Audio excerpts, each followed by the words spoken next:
Hey everybody, Drew here, and you're in my garage with this beautiful 2010 Toyota Prius. Hey, this video is not going to apply just to the third gen Prius 2010 to 2015, but many vehicles that have the bolt-in type wheel bearing. So there's two styles of wheel bearing you need to know about. Well, three. One of them's on really old cars where it's, you know, there's like a hub that the bearing sits on and you have to screw it with a nut and measure tension and all that. Forget that. We're talking about modern cars. So there's two types in modern cars. One, there's the type that the wheel bearing sits inside this bore, which bears all the weight of the vehicle, and four bolts hold it in place. The other type is pressed in. So the outer race of the bearing, it's like an assembly. It's pressed into the knuckle, and then the hub is pressed into it.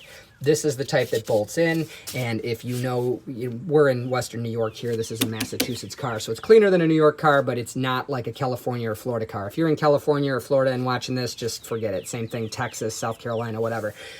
These never come out. In theory, you should be able to take out these four bolts, tap it a few times with a brass hammer, not even deform the old one, and it'll come out. I beat this thing to the point where it looked like a potato chip instead of a hub surface. And then it dawned on me, every time I have a car that the wheel is stuck on, I have my buddy here, pressure treated 4x4, pressure treated because it's heavier. Like, go to Lowe's and get this. If you live anywhere where things rust, you need this. You hit a tire on, not the rim, but on the tire, and it pops right off. It doesn't do any damage. A lot of shops use what's called a dead blow hammer.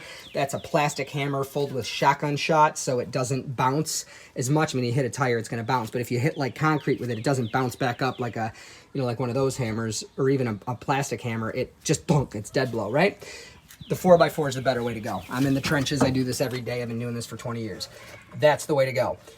So what you're going to do is watch my video if you're working on a Prius on how to disconnect this harness, because if you don't, you're going to rip this wiring and you are like absolutely up the river without a paddle, right? So you're going to put your wheel back on without your rotor. You can put the rotor if you want and hammer down on these, but you're just going to finger tighten these so they're snug, and you're going to go and you're going to always hit the tire, not the rim, the tire from the back with the 4x4, and it will absolutely take that wheel bearing out. It's the force of that combined with and transferring through the weight of your wheel that does that. I hit it 3 times with that, not nearly as hard as I was beating on the metal, the actual hub surface there. I'm not sure if I could show you guys, but it's like absolutely mutilated.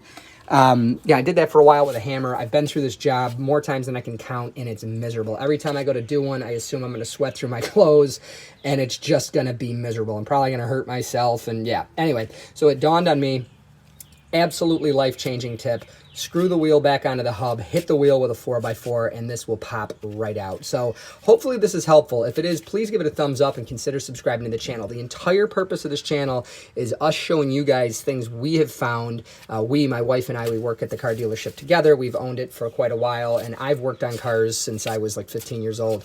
There's always a better way to do something. The factory manual, I'm not talking about shortcuts that sacrifice quality, but if you've ever read a factory manual, you know, like you could watch my Tundra video for the oil pan. It talks about like 38 steps, number 36, you know, step 3, remove the engine, step 36, remove the transmission. It's insane. I didn't do any of that, and I got the job done. That being said, we want to show you a very professional, effective, and correct way to do things and eliminate unnecessary steps, and also little tips, tricks, and cheats like this one that just make your life easier. So if that's something you're into, go ahead and subscribe. Hit that thumbs up button on this video and turn on notifications. Definitely check out the channel. We're also into classic cars and JDM imports. We import cars from Japan, and we have a couple classic cars ourselves. So if that's something you're into, again, subscribe, turn on notifications, like the video. God bless you. I hope this helps.